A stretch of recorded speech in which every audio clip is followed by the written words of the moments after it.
یہ واشنگ مشینیں لگی ہوئی ہیں ادھر، بڑا جدید انتظام ہے، اور یہاں مزید ہدایات بھی ہیں کسی کو اگر کوئی چیزیں چاہیے ہیں، ان کی پرائسز لکھی ہوئی ہیں۔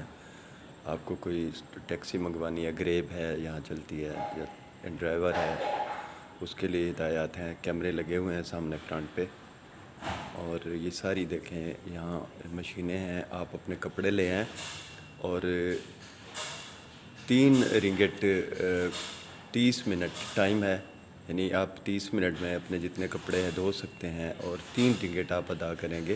3 رنگٹ کا مطلب ہے کہ 1 رنگٹ ہوتا ہے 60 روپے پاکستانی، تو 180 روپے میں آپ اپنے کپڑے آدھا گھنٹہ آپ کو ٹائم دیا جائے گا، اپنی اس مشین کے اوپر جو ہے نا آپ دھو سکتے ہیں۔ تو یہ اوپر بڑا واضح لکھا ہوا ہے کہ RM30 منٹس ریکمینڈڈ ٹائم۔ تو یہ یہاں کا طریقہ کار ہے۔ آپ اپنے کپڑے لائیں، اسٹوڈنٹس لے کر آتے ہیں، اس مشین میں نیچے سکہ ڈالتے ہیں، یہاں سکہ ڈالنے کی جگہ بھی ہے، ٹائم بھی نوٹ ہو جاتا ہے، تو اس میں جو ہے نا آپ اپنے کپڑے جو ہے نا دھلوا سکتے ہیں۔